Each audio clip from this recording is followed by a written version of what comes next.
नमस्कार दोस्तों, stock market studies में फिर से एक बार आपको स्वागत है। तो आज मैं फिर से बात करने वाला हूँ वोडाफ़ोन आइडिया के बारे में, क्योंकि वोडाफ़ोन आइडिया से एक न्यूज़ यहाँ पे आ चुके हैं। तो यहाँ पे देखना है वो न्यूज़ कितना पॉज़िटिव है और कितना नेगेटिव है। जो वोडाफ़ोन आइडिया को फ्यूचर में क्या फिर से ग्रोथ दे पाएँगे, तो उसी के बारे में बात करूँगा। तो वीडियो को पूरा देखते जाइए और अभी तक अपने इस चैनल को सब्सक्राइब नहीं किया तो ज़रूर सब्सक्राइब कर लीजिए। क्योंकि आपको daily basis stock market information चाहिए तो इस चैनल में बने रहिए। तो चलो देख लेते हैं आज के स्टॉक के बारे में।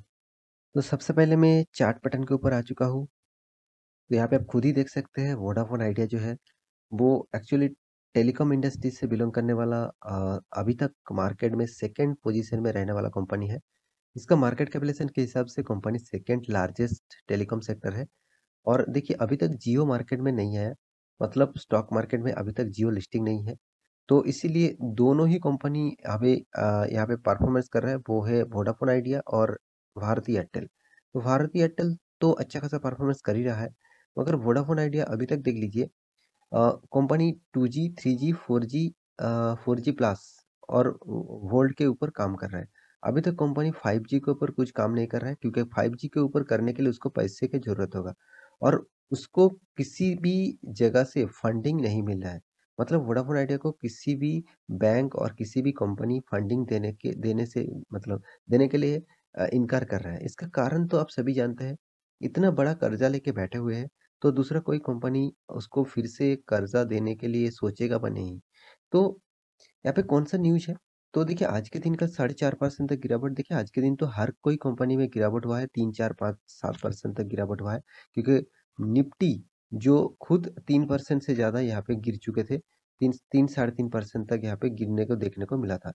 तो इसका कारण आप सभी जानते हैं, यूक्रेन और रसिया का बीच में जो फाइट चल रहा है, मतलब अभी जो फाइट होने का जो सिचुएशन क्रिएट हो चुके हैं, साथ ही साथ ऑयल का प्राइस मतलब क्रूड ऑयल का प्राइस $100 पर बैरल में यहाँ पे बेचा जा रहा है।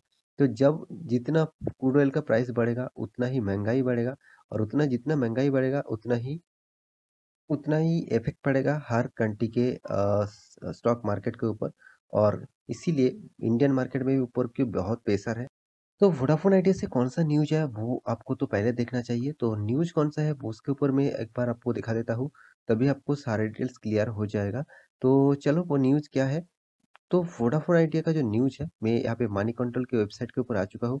आप खुद ही देख लीजिए, यहाँ पे Vodafone Idea, Vodafone 2 pare stake Indus tower, मतलब इंडस टावर के काम क्या होते हैं? इंडस टावर एक कंपनी है, स्टॉक मार्केट में भी लिस्टिंग है, तो आप उसको देख सकते हैं। इंडस टावर जो है, वो ज़्यादातर टावर जितने सारे टावर्स हैं, उसके ऊपर काम करते हैं, उसके प्रोजेक्ट के ऊपर काम करते हैं।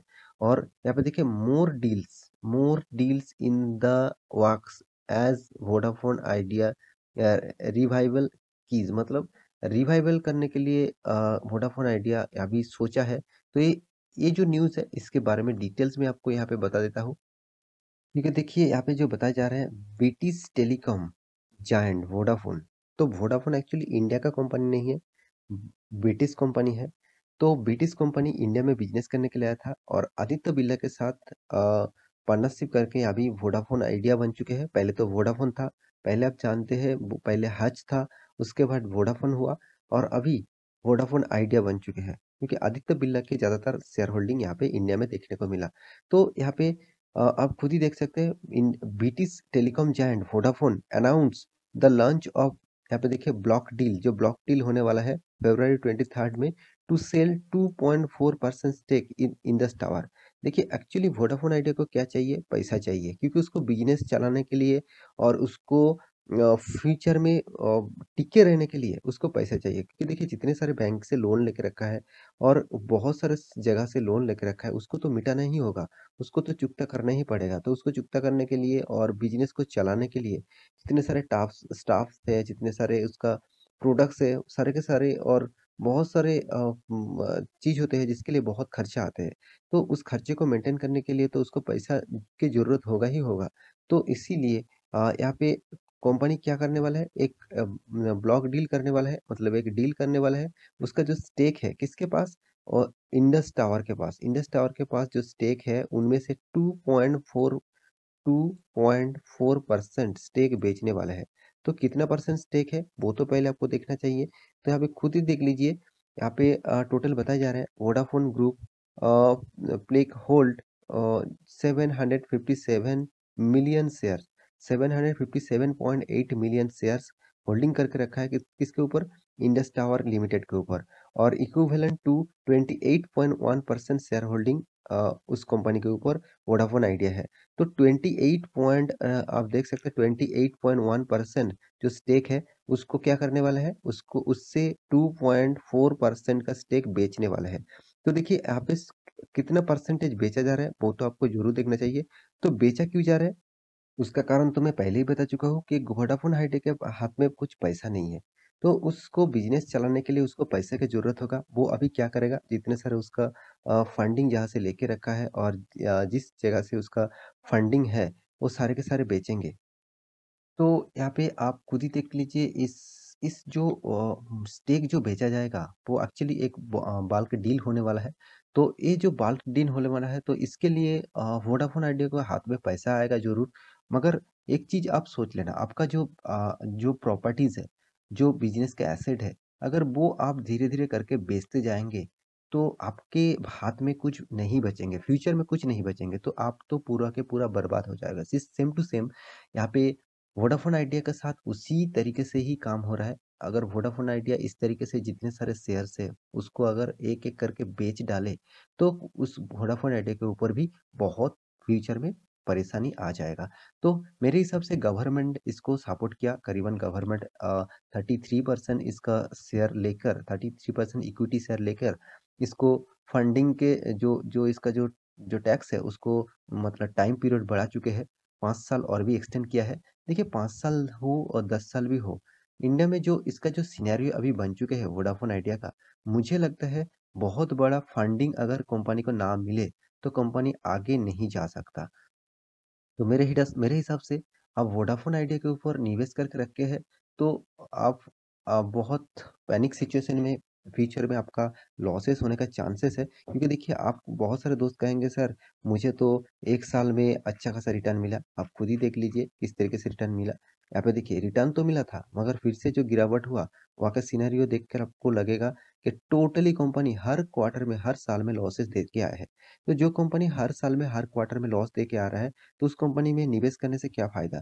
क्योंकि देखिए यहाँ पे इस टाइप कंपनी में सबसे ज़्यादा निवेशक कौन है? रिटेल पब्लिक है, आप खुद ही देख लीजिए। हाँ, प्रोमोटर के पास 72% होल्डिंग है, तो आप कहेंगे सर प्रोमोटर इतना सारा होल्डिंग करके रखे हैं, तो मैं क्यों इस कंपनी के ऊपर विश्वास क्यों ना करूँ? ऑब्वियसली कर सकते हैं, मगर प्रोमोटर के रहने से कुछ फ़ायदा नहीं होगा। प्रोमोटर तो कभी ट्रेड नहीं करेगा, ट्रेड कौन करेगा? एफआईएस, डीआईएस और पब्लिक और अदर्स गवर्नमेंट सेक्टर भी हो सकते हैं। तो वो अगर यहाँ पे इन्वेस्टर अगर यहाँ पे इन्वेस्ट एकदम ना के बराबर किया हुआ है, तो पब्लिक यहाँ पे ज़्यादातर माल उठाया है। उसका मतलब इस कंपनी में बहुत ज़्यादा वोलेटिलिटी आपको देखने को मिलेगा और कभी भी, किसी भी सिचुएशन में आपको यहाँ पे लॉस देखने को मिलेगा। क्योंकि देखिए कंपनी का पैरामीटर देखेंगे, तो देखिए कंपनी 29,000 करोड़ का मार्केट कैपिटलाइजेशन है। और एक चीज़ यहाँ पे और देख लीजिए, कंपनी का जो डेब्ट है, जो कर्जा है, करीबन 2,07,000 करोड़ से भी ज़्यादा। तो इतना ज़्यादा कर्जा कंपनी लेके रखा है। कंपनी का एनुअली इनकम नहीं, लॉसेस हो रहा है। कितना? 44,000 करोड़ का लॉस। तो जो कंपनी हर साल में लॉस कर रहा है और 2 लाख करोड़ से भी ज़्यादा कंपनी के पास कर्जा है, तो उस कंपनी के ऊपर निवेश करने से पहले तो 4 बार सोचना चाहिए। मैं बार-बार एक ही चीज़ आपको बता के आया हूँ कि आपको स्टॉक में इन्वेस्ट करना ही है। तो देखिए टेलीकॉम सेक्टर में आप इन्वेस्ट करना चाहते हैं, देखिए भारती एयरटेल, उसके बाद तो अभी नंबर 2 में आ गया टाटा कंज्यूम और नंबर 3 में वोडाफोन आइडिया आ गया, क्योंकि इसका मार्केट कैपिटलाइजेशन 30,000 करोड़ से भी ऊपर था। क्योंकि इसका एसेट धीरे-धीरे कम होता गया, तो इसीलिए इसका मार्केट कैपिटलाइजेशन भी गिरता गया। तो मेरे हिसाब से वोडाफोन आइडिया के ऊपर आपका शेयर्स होल्डिंग है, तो एक बार इसके ऊपर ज़रूर सोचना। क्योंकि जो कंपनी आप देखिए कोरोना के सिचुएशन के बाद, अब मैं 1 साल की, 5 साल की चार्ट पर ओपन कर दूँ, देखिए कोरोना के सिचुएशन तो यहाँ पे आया था। उसके बाद कंपनी ने इस जगह से रिकवरी किया, तो आपको करीबन 300-400 पॉइंट परसेंट का रिटर्न दिया।